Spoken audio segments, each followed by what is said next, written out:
And welcome back to episode 2 of Get Into It.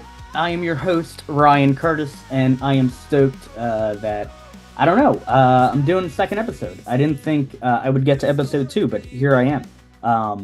I'm figuring out all the podcast stuff to get it onto Spotify and Apple Music, if that's a thing, or, whatever podcasting. But right now it's on YouTube, and that's fine. When it goes up, it'll probably be next week. You'll see stuff on Spotify and stuff like that. So stay tuned for that. But today we have a cool episode. I don't know, one of my favorite comics that I personally know. Super funny guy. Some of the best joke writing I've ever seen.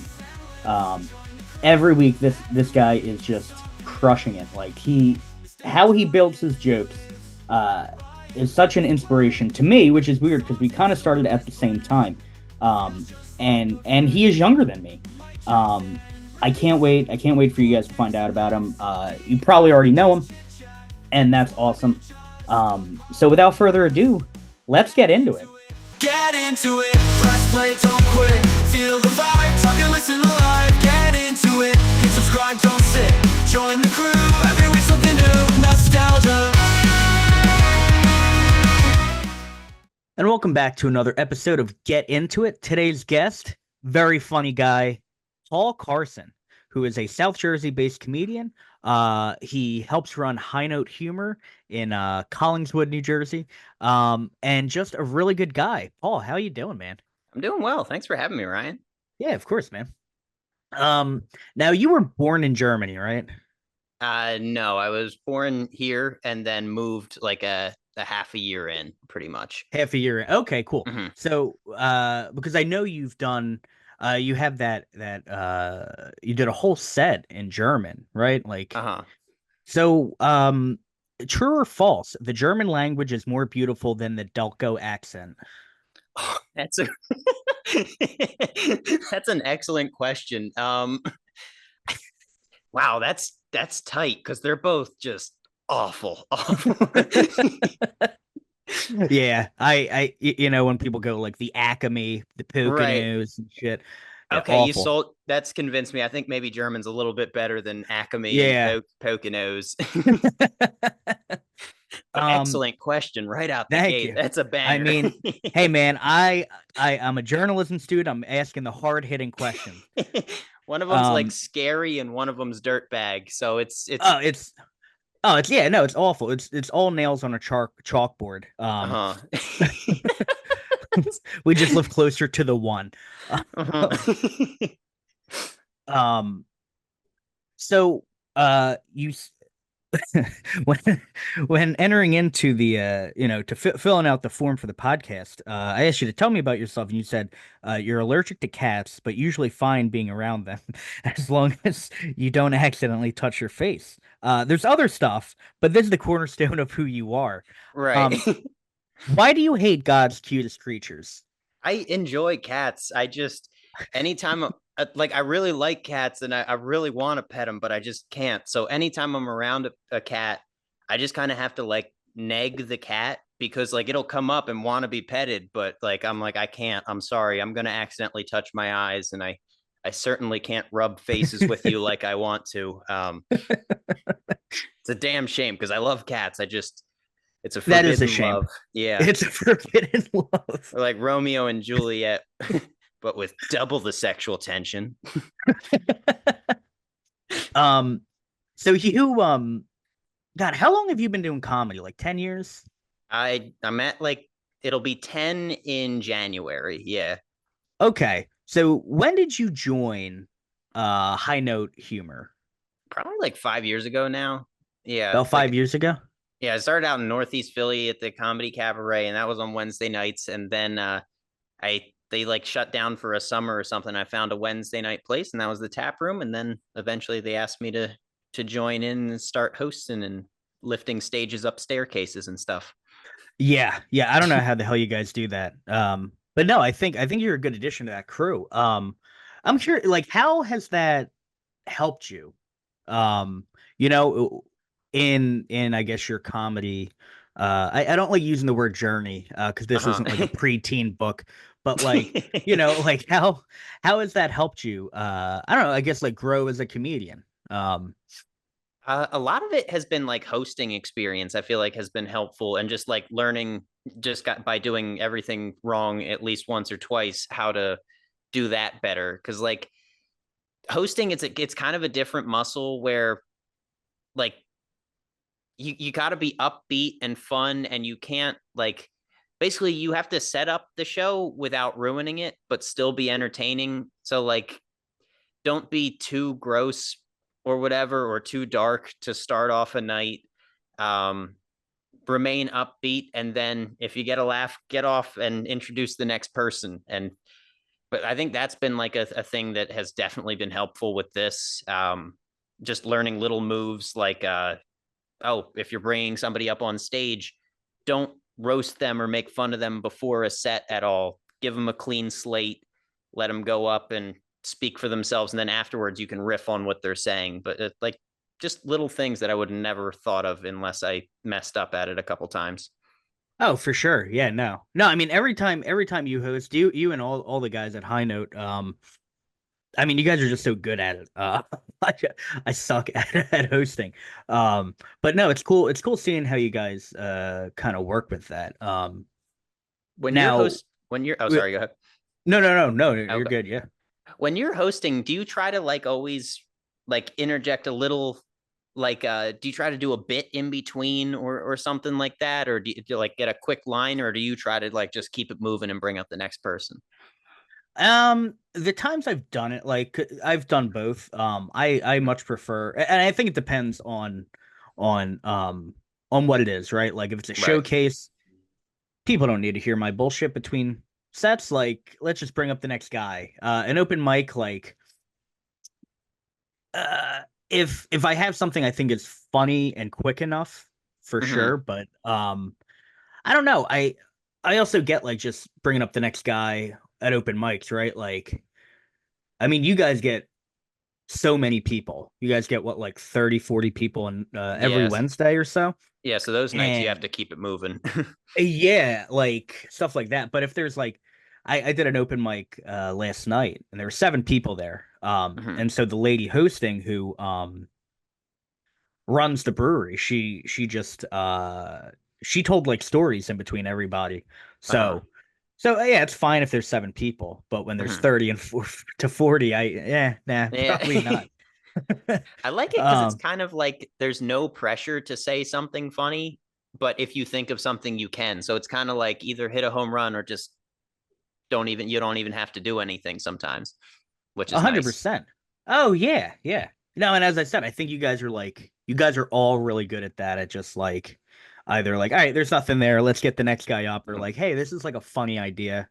Let me Uh-huh. throw it out there. Sometimes when you Um, try it though, you're like, "Oh, this is going to be a home run. I'll definitely speak on this one." And then it bombs and you're like, "Oh, I had the option to just not do that and it would have been excellent." yeah, it is a risky move. It's a risky move.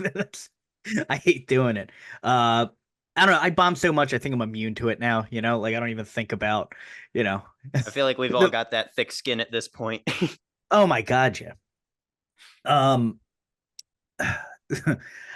uh, so I did want to ask kind of a serious question. Mhm. How much of a threat is gingivitis in the army?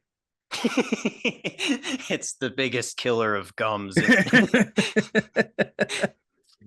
We're always I worried about our borders, but we have to worry about our gums. It's dangerous, dude. I think that is one of the funniest jokes that you have, because you have this like, I don't you're able to kind of act these things out in a certain way, and whether you call it your voice or whatever. I think I don't know, you're just able to do it really well, which kind of brings us into the 3 albums or specials you picked, Mhm. which is Turtleneck and Chain by The Lonely Island, Hilarious by Louis C.K., and Shakespeare by Anthony Jeselnik. And when I asked about, what makes these albums or specials, what do you like about them the most? You said all of them came out during the formative years of my sense of humor and were really great influences. Um, so I guess more so for Louis C.K. and Anthony Jeselnik, um, I feel like the storytelling element of them really inspired you, and has inspired your comedy, with how you deliver it, how you write it, stuff like that. Am I right on that? Am I right on the nose? I think so, yeah. I think the first one that kind of was a good transition was Anthony Jeselnik with Shakespeare. I don't know specifically what year that album came out, but when I first listened to it, um, I like starting out just did like puns and one-liners on stage. And like listening to him was probably a good influence because he's like, they're not one-liners, but he's very succinct and very efficient with his jokes. But it showed me that you can be succinct and efficient and it doesn't have to be like a terrible pun. It can be like a pleasant or dark surprise pretty much. And I think that was kind of a gateway to stretching bits out a little bit as opposed to just being like, here's a clever twist on an idiom that had a word with a double meaning, and I found the context for both. Like it was like I look at some of those old sets and they are just absolute dog shit. I was really high on them at the time.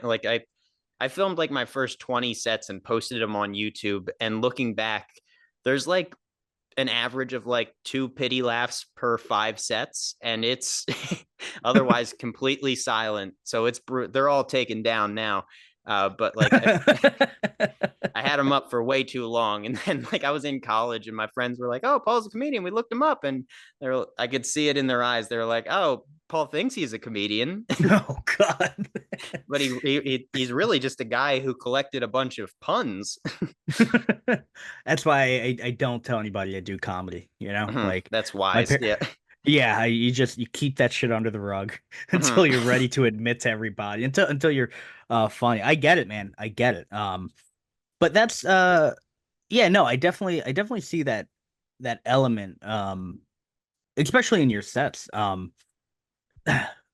What about like Louis C.K.'s hilarious? Like what is the order of these, of like, I guess, when you first heard them and when you were like, okay, like this is the thing I want to do. Like I want to do comedy, Uh-huh. do you think it was, or I guess it doesn't matter the order, but like what about these made you want to get into comedy and try stand up and try, you've been in a few sketches, Mhm. stuff like that, and you make these very funny TikToks and short videos. Like, what about those albums made you want to get into this? I feel like around middle school time, like my friend group and like laughter and getting people to laugh was kind of like the social currency a little bit. Like, so it was like the coolest thing to get somebody to laugh or whatever. And that was around the time when I guess Turtleneck and Chain by the Lonely Island came out in 2011, which was my freshman year of high school. But even before that, they had an album called Incredibad. And like both of those combined were kind of like they seemed like the coolest thing in the world at the time, where it was like, okay, people like it made it seem cool to be a comedian and get laughs, and it like made that connection very clearly in my mind, where I was like, oh, this is exciting. This like I've never been a great conversationalist, but like if I can be a sniper with the jokes, I can connect with people that way. And that kind of like that album and The Lonely Island was kind of like the logical link between like, oh, comedy kind of worthwhile and funny and cool a little bit. um and obviously I loved all those songs, and like the digital shorts and everything were just, Sure, yeah. yeah, absolutely love those. Yeah, no, I think no, I mean, because if Turtleneck and Chain is the one with Dick in the Box, or Mother Lover, Yeah, Jack yeah, I Sparrow, believe I and believe stuff. yeah. And yeah, they were I remember them being like the big hits. Hmm. Do you think that got you kind of into sketch comedy? I've seen, because I've seen the you did a sketch with Ryan Coleman about Uh-huh. the ghost hunters, I think, which was Yeah. very just silly. Did that inspire you at all to get into sketch, or was it just like, this is just funny, it's just silly? Probably subconsciously. They were kind of, I guess, like the first real short form, like Lazy Sunday, which was Incredibad. That wasn't Turtleneck and Chain. Was like the first big viral video, I think, on YouTube as a platform. I think YouTube kind of grew with Lazy Sunday. So then that kind of just made a natural avenue for sketch on YouTube as opposed to like live sketch doing like edited stuff. So I think subconsciously, probably, yeah, it just kind of like made sense. Like, oh, this is what you do. This is like an avenue of comedy that is extremely like viable and accessible, like easy to do now with like I mean, obviously cell phones with cameras and everything, and being able Sure. to easily like I don't even have like some fancy editing software. I just have this cheap $60 a year thing that I'm able to put stuff together with. But yeah, I think they Sure. definitely like subconsciously planted that seed of like doing sketches and stuff for sure. Do you think you're ever gonna do any music? Think you're gonna get Uh into that? I am not like, unfortunately I have like the nasally voice of like I'm like halfway to Ray Romano almost, so like singing and has never been like an You can option. do you can do like a Blink-182 thing, like where are you or whatever they do, you know. And I'm so sorry. Sorry. Have you seen the T-shirt that says like it's like written phonetically? It's like the voice inside my head or Oh something. yeah, Yeah. yeah. I love that shirt. I should get them. I was a big Blink fan, and then Uh-huh. What'd you their think new of their stuff. you didn't like the new one? Uh, I remember. I think. Well, yeah. I don't know. I think people are like blinded by nostalgia, which I am a lot for sure. Mhm. And I think their new album has some good tracks on it for sure. Mhm. Um, but at the end of the day, it's like 50-year-olds singing about boners, which is weird. And like high school crushes and shit. And I Uh-huh. just don't like. And with pop punk, they still could have high school crushes. You never Yeah, know. that is true. That is very true. Gotta watch out for those guys, man. They're Right. weird. They're weirdos. They're a sneaky bunch. They are a sneaky bunch.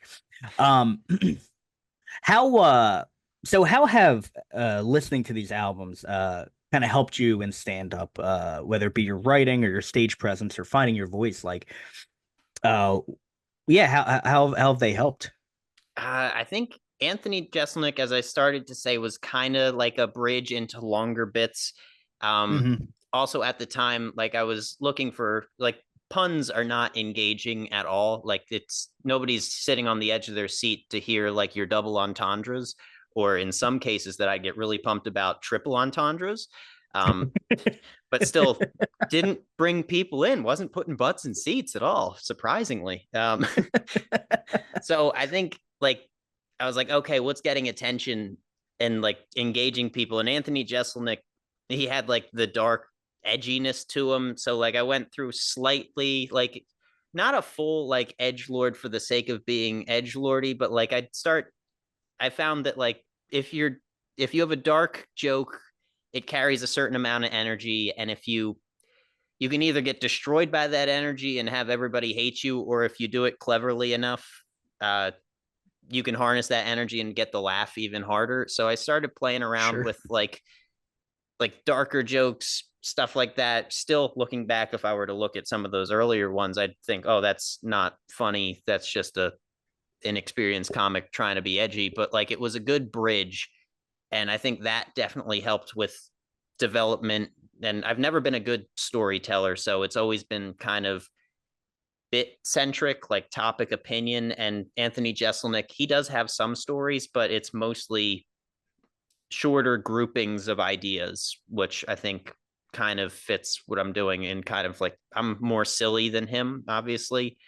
But like I think in terms of like how I format things, that was a helpful stepping stone for sure. Okay.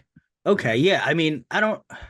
Yeah, yeah, I guess you're right. I guess it is kind of like a forming of ideas. I don't, when I think like storytelling, I don't know, it's hard, like, because I think there's different layers to it, right? Like your Hmm. bit about the pet shop, you Uh-huh. moved in, and that's kind of a story. It's not, That's it's not like true. this long-winded 5-minute bit, but it's like it has a beginning, a middle, and an end, obviously with tags and punchlines and Uh-huh. shit like that. Um, and I Yeah, s- you're right.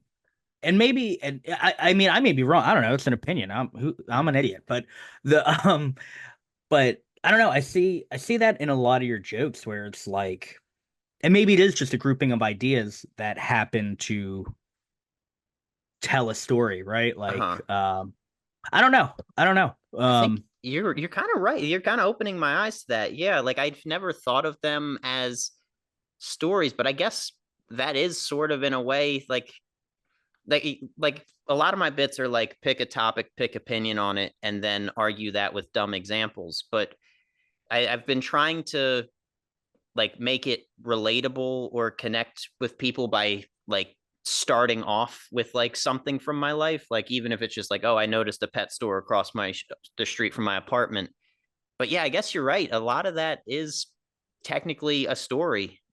Huh. That might change the way I look at it and kind of build on it. Yeah, I mean, I don't know. That's how I say. I mean, you have a ton of jokes that but yeah, no, you're good at doing at just forming that like one cohesive thing I mean, every week I see you, people are engaged, people want to see that. And yeah, I guess I and maybe it's not fully storytelling, right? But maybe it's those elements of storytelling Mhm. with the grouping of the subject matter. Huh. Like, have you Um like do you feel like do you go for story like I've know this is probably like an older bit that I'm referencing, but I remember when you were talking about like working retail and everything, kind of yeah. giving like a slice of your life and everything, that felt story-ish as well. Like, how would you classify what you do? I don't know. See, I that's difficult. Because a lot of it is just it's literally like, I mean, I think for me, it's like the writing process is such a big part of it. Like I literally need to freehand stuff out Uh-huh. and then look it over, and then I go on stage, forget half of it, and then I kind of have an okay idea, an okay premise or something, and then I can take that and build on it further. Um, and I think the one you're talking about, the Indeed job search one. Yeah. That's such a great Um, one. it's so, I stopped doing that. I got so tired of it. I Uh-huh. hate that. I get I that. hate the Yeah. joke anymore. Like, um, but no, I don't. So I mean, how I wrote that was they're all just pieces from that subject of working retail, not wanting to work there, like whatever. Um, and then that's just kind of how I formed it. Mhm. And I don't know. I mean, maybe it's an element of storytelling, right? Like, I don't know if that's yeah, I don't know if that's necessarily a story, or maybe it Mhm. is. Maybe that does tell a story. Like, um, that's kind of the unfortunate thing, is that you don't necessarily have the final say in how your work is perceived. Uh-huh. Like, so yeah, I don't know.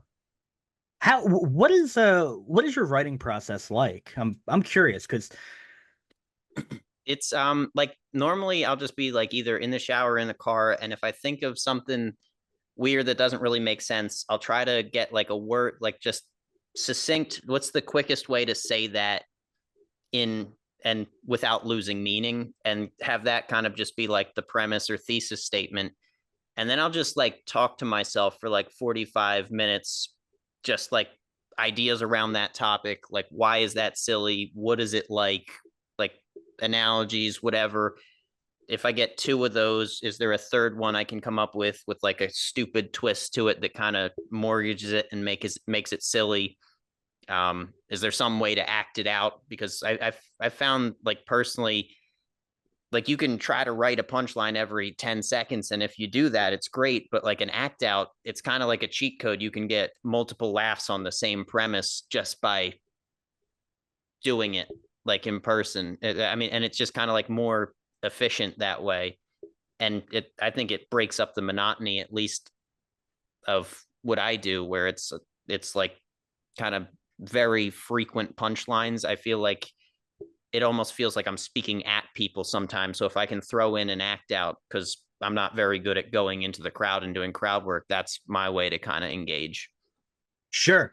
So, so are you one of those guys who will be like going around this apartment with like a hairbrush or something and like acting like you're doing the bit? Oh, absolutely. Like Really? hundreds of times over. Yeah, I got like a karaoke mic that's not even plugged in that I'll just be walking around doing. I love that. That's amazing. Um, But yeah, just that's repeating it over and over kind of it helps me remember it, because I'm always so paranoid that I'm going to forget stuff on stage. But also, if you say something 10 times in a row, you eventually get tired of saying it and you hate any extra piece of it. So naturally, your brain's going to cut the fat and you're going to just say it quicker and more concisely. So sure. that kind of Oh, for helps as sure. well. Do you, I guess when writing, um, do you ever just find yourself going like, all right, here's an idea, fuck it. I'm just gonna go on stage and see if I can come up with something. Never. I'm too much of a coward. No? Yeah. Really? Yeah, that See, scares the shit out of me. but I feel like at least every conversation we have or like whatever, like you just have a natural funniness about it. But I get it. I get being like, I ain't improv this shit, dude, in Uh-huh. front of like, however many people. I I get that. should. I should, because it's a weak. It's definitely like a weak spot in my on stage game. Like a lot of it. Like I've heard people say, like, "Oh yeah, it's just like you start comedy because you're funny off stage, and then it's just a matter of trying to be yourself and ignoring the weirdness of being on stage. And then once you get there, you're good." But like, and I recognize that in order to become comfortable, like I'm just riffing with friends off stage, I'm going to have to try it on stage, but I just haven't forced myself to do it yet, which I That's should. fair. Mhm. Yeah. I would love to see the improv unhinged Paul Carson, you know? Um, you had a podcast a few years ago, if I'm not mistaken, Mhm. called Silly Boy Fun Time. Yep. Uh whatever you would record this thing on your laptop. I think you were doing it in your car at one point. The first Uh one, yeah. the first one, okay, yeah. Whatever happened with that? Kind of what we were just talking about, of like how like I made it because I thought, oh, it would help me with storytelling and riffing and stuff. It was like, oh, I'll just make it a 15-minute one. It'll just be me, and I'll be able to practice being fluid and not giving a fuck and just saying whatever. But eventually, by the like 40th episode, it would take me 7 hours to record, because I was basically just like in my room being like, that wasn't funny. How can I word that better? And basically just writing a terrible 15-minute set every Monday night. Um, so I ended up hating it because it became 7 minutes of work and the total opposite of what I wanted it to be for practice for. Like I wasn't practicing, like I kind of come up with stories and wouldn't really riff at all. It would just be like 7 minutes of me being like, that wasn't funny. Let me delete that and record it again. Ah, shit. What other idea can I? So it just became so much, and I hated it by the end. I get it, man. This is this is the second episode I'm doing. And I love I recorded one yesterday.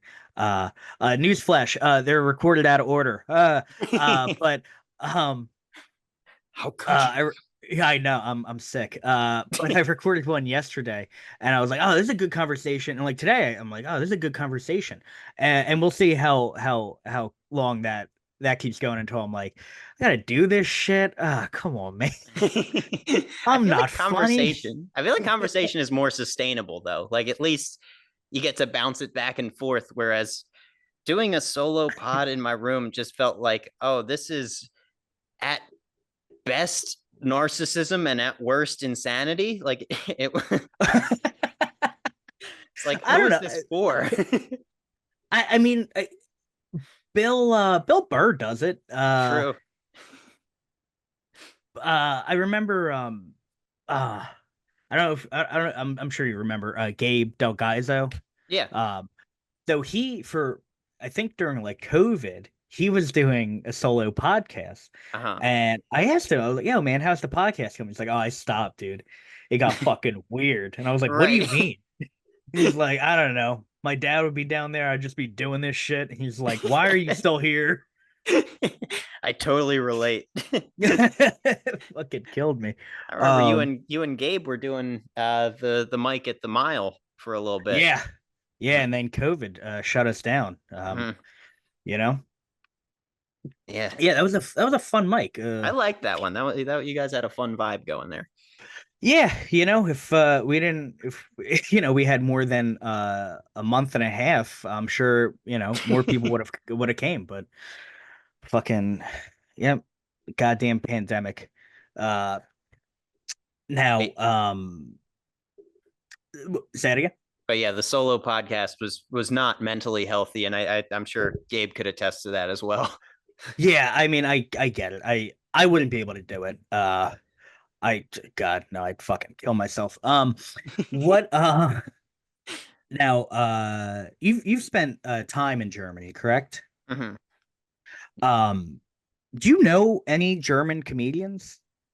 Yeah, a couple like I at the local level when I did two sets, so I got kind of hooked in with a few people in Hamburg, but if you're in terms of like famous German comedians that I listen to, there's one guy named Felix Lobrecht that he has like this popular podcast in Germany called Gemischtes Hack that I've been listening to try to like I'm doing anything to like keep my German up at this point. Like I'm trying to read Sure. like Harry Potter, trying to listen to podcasts or German news or whatever. So he's kind of like the only one that I've actually watched like specials of. Um, I know a couple years back, Netflix had like a Comedians of the World thing where there are like a bunch of half-hour specials, and I think one or two of them were in German. So I'm trying to stay locked in, but mostly just listening to American stand-ups. That's awesome, man. That's Mhm. really cool. Do you think you'll ever do another full German set? I would like to. I think it would be cool if I haven't been over there since like early 2019, but if I go back for more than a week, I'd like to try to pop up to Berlin or something and see what because they have an English speaking scene there as well. But like Sure. I'd definitely try to write a set and do it again. It would have to be its own material though, because like sentence structure wise, like everything is different. Like in English with a punchline, I'll try to have the word that unlocks the punchline at the very end of the sentence as opposed to adding details afterwards. Because, like, if you say a word and then you're adding adjectives after, people are laughing and then they kind of stop laughing to hear the end of the sentence and you kind of stomp on your own punchline. In German, the Oh. sentence structure is a lot such that, like, you might have that word that unlocks the joke and finally gives all the context in the middle of the sentence just because that's how a German sentence is structured grammatically. So there's Oh. yeah, so I had to think of that. Like it wouldn't be like, oh, I have a bit in English, let me just turn it into German. It would have to be totally different. Wow. That's incredible. I remember that video. I remember watching that video and being like, Jesus Christ, this kid is like fucking a genius, dude. Like It th took me th- 6 months to put together 5 minutes though. that's yeah, but I mean that's still impressive. It takes Oh. me 6 months to write one shitty joke. Paul, thank you so much for your time today. Everyone, Thanks for having me, please, man. of course, everyone, please go check out Paul. It's silly. You can check him out on Instagram at silly boy Paul. It's silly underscore boy underscore Paul. And same thing on TikTok. Please give him a follow. Super funny guy. One of the nicest dudes I know. Paul, Yeah. thank you so much. Oh, and just rather than explaining why I love Louis C.K.'s hilarious, I'd rather show you. God, what a fucking way to end. Awesome. Thank you so Sorry much, about man. that. Get into it, press play, don't quit. Feel the vibe, talk and listen live. Get into it, hit subscribe, don't sit. Join the crew, every week something new, nostalgia. I thought that was a good episode. I thought Paul was fucking hilarious. As always, Paul is a super nice guy. Please go check out all of his stuff, all of his social media accounts, everything. And he helps run High Note Humor in Collingswood, New Jersey, every Wednesday, and then their showcases as well. So definitely go to an open mic, go to a show, help support the room, and support him. He deserves all the support in the world. With that, I have a festival coming up. I will be at Fest in October, at the end of October. So if you're going, come say hi, stop by the comedy show, and yeah, guys, I'll catch you next time.